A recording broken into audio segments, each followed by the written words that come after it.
టాలీవుడ్ లో tall hero రానా పెళ్లిప్పుడు? ఈ young hero single status ఎప్పుడు మారనుంది? రానా పెళ్లికి తొందరపడుతుంది ఎవరు? ఇంతకీ రానాది లవ్ మ్యారేజా, అరేంజ్డ్ మ్యారేజా? తెలుసుకోవాలనుందా? అయితే వాచ్ దిస్ స్టోరీ. తెలుగు చిత్ర పరిశ్రమలో యంగ్ హీరోల పెళ్లి గోల ఎక్కువైంది.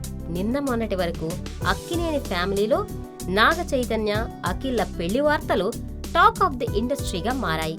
అఖిల్ కెరియర్ కోసం కాస్త వెనక్కి తగ్గిన చైతు ఈ ఏడాది చివర్లో కల్లా ఓ ఇంటివాడయ్యే సూచనలు కనిపిస్తున్నాయి. ఇప్పటికే సమంతతో ఈ యంగ్ హీరో పెళ్లికి లైన్ క్లియర్ అయ్యింది. ఇక ప్రభాస్ పెళ్లి బాహుబలి కంక్లూజన్ తో ముడిపడి ఉంది.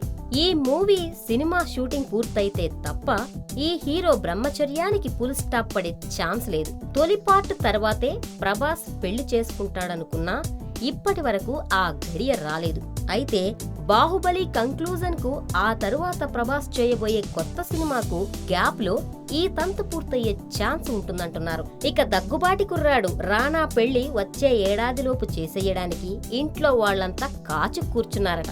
పెళ్లి చేసుకోబోయే అమ్మాయి విషయంలోనూ రానాకు పూర్తి స్వేచ్ఛ ఇచ్చారట. రానా ఏ అమ్మాయిని తీసుకువచ్చినా ఇంట్లో వాళ్లు అభ్యంతరం చెప్పే ఛాన్స్ లేదట. ఆ మధ్య త్రిషతో రానా సన్నిహితంగా మెలిగాడు. అయితే రానా ఆమెను పెళ్లి చేసుకునే ఛాన్స్ లేకపోవచ్చని అంటున్నారు సన్నిహితులు. త్రిషతో తప్ప రానాకు మరే హీరోయిన్ తో పెద్దగా క్లోజ్ రిలేషన్షిప్ లేదు. దీంతో ఇంట్లో వాళ్ళు చూసిన సంబంధమే ఫైనల్ అయ్యే ఛాన్స్ ఉంది. సో మొత్తానికి టాలీవుడ్ యంగ్ హీరోల బ్రహ్మచర్యానికి వచ్చే ఏడాదిలోగా ముగింపు కార్డు పడనుందన్న మాట. Like, share, subscribe YoYo NRI YouTube channel. Don't forget to like.